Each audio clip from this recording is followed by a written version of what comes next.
everyone and welcome to Let's Learn English Online. Today we are going to discuss comma related to our punctuation mark series. So let's get started.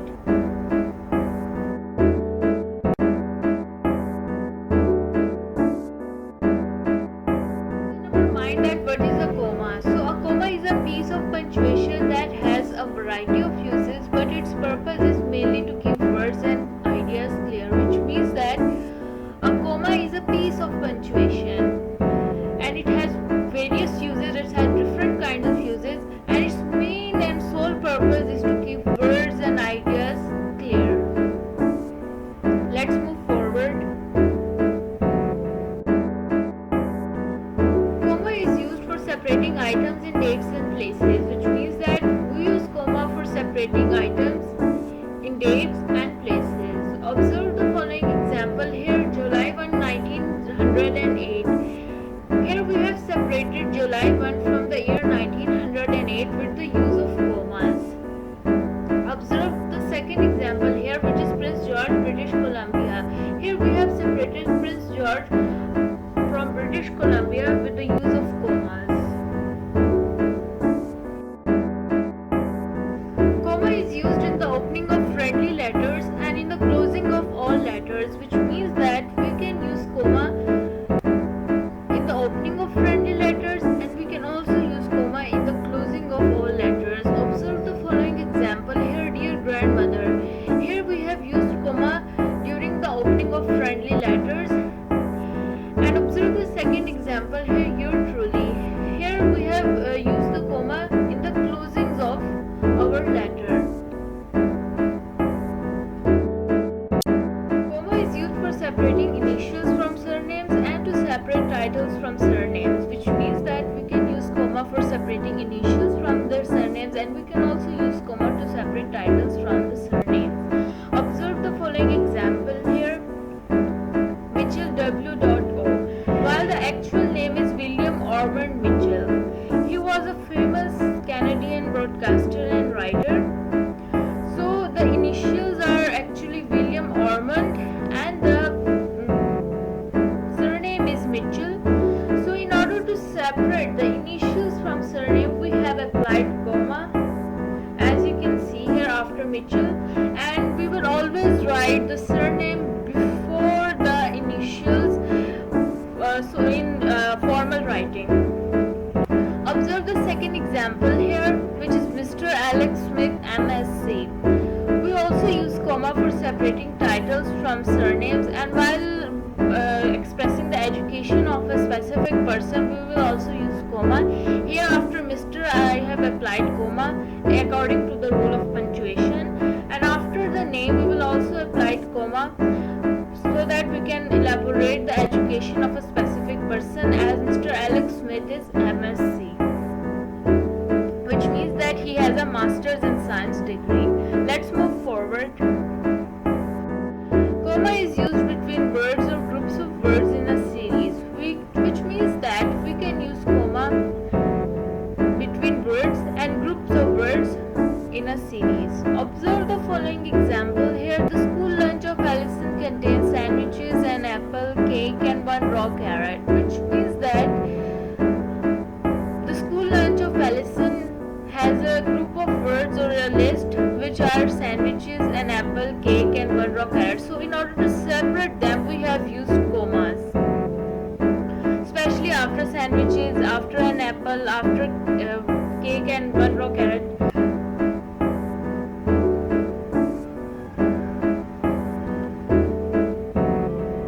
Comma is used for separating adjectives before a noun, which means that we can use comma for separating adjectives which are coming before a noun. Observe the following example here. Jimmy bought a shiny new red sports car.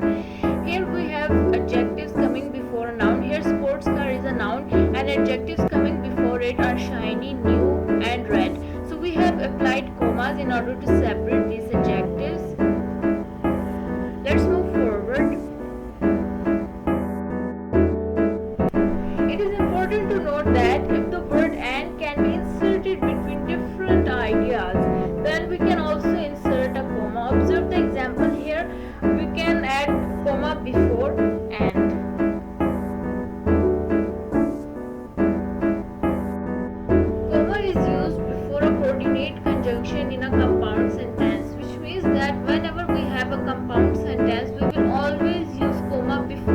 subordinate conjunction used in it.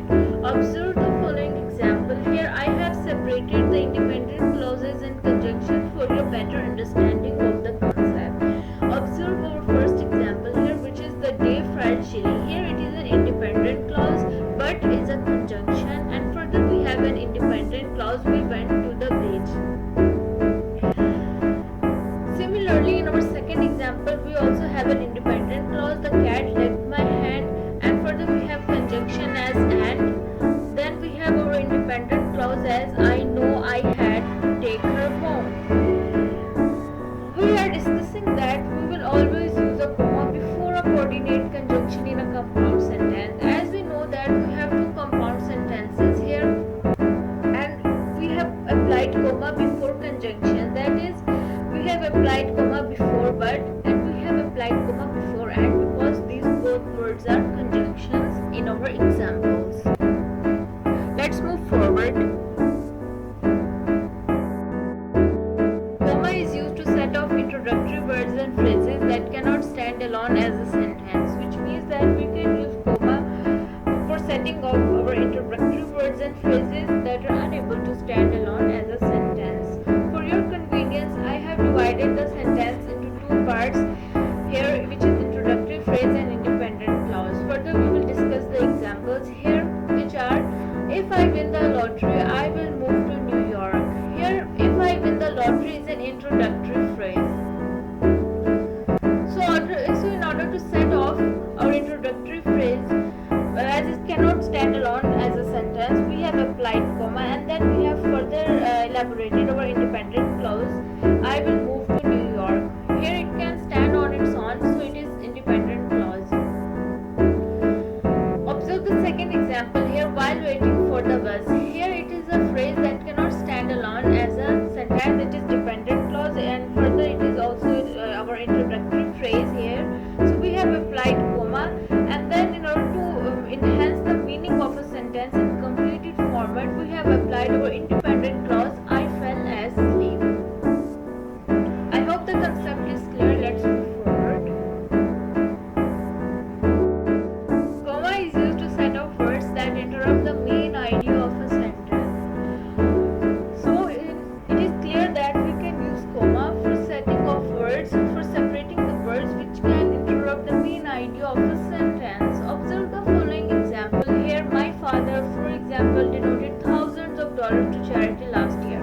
Here words my father, for example, are separated through commas because they are interrupting the main idea of a sentence, which was simply that the speaker's father has donated thousands of dollars to charity last year. So here we have my father, and for example the words which are interrupting the main idea, we have separated them with the use of commas. So let's discuss the interrupters here. Here we have by the way, however, still, incidentally, of course, in fact, furthermore, for example, as interrupters, and whenever they come in a sentence, we will always apply a comma. We will never forget to apply a comma after these words. Let's move forward. Comma is used to separate appositives. As we know that an appositive is a word or phrase that adds extra information about the noun that appears before it in the sentence.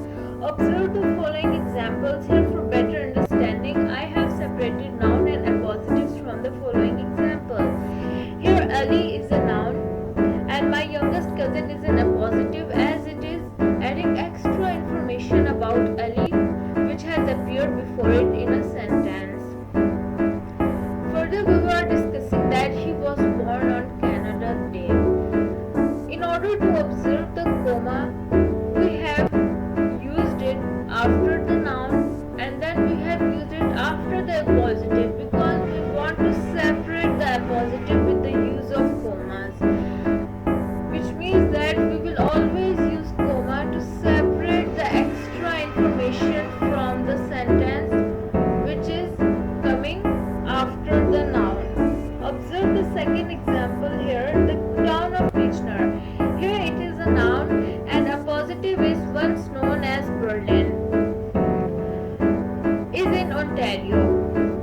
information and is not essential for the understanding of a sentence, so it is placed between commas, as you can see in the example.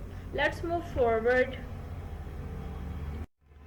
Comma is used for separating the name of a person addressed or spoken to. Observe the following example here. Close the door, Allison, when you leave the room. Here, Allison is a person which is addressed in the example by the speaker. So we have applied comma after her name. Close the door, Allison, when you leave the room. Here, close the door is a word spoken by the speaker. So we have applied comma here, and then we have further applied comma after Allison in order to separate the specific name, and according to the punctuation rule we have applied comma for separating the name of a person addressed.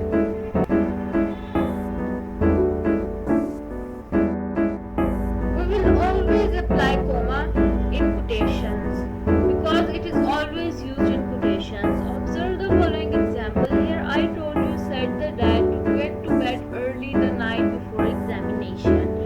Here we can clearly see that the actual authentic quotes of the speaker are usually placed in inverted commas, while the other information is separated with commas. I told you is a quotation and it is placed in inverted commas.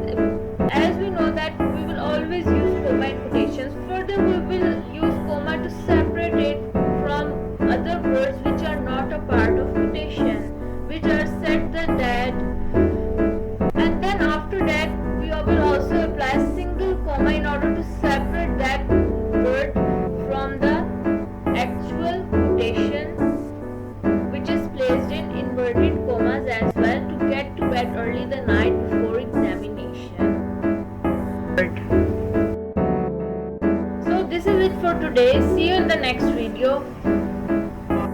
Just stay tuned with Let's Learn English Online for more informative videos. And don't forget to subscribe the channel.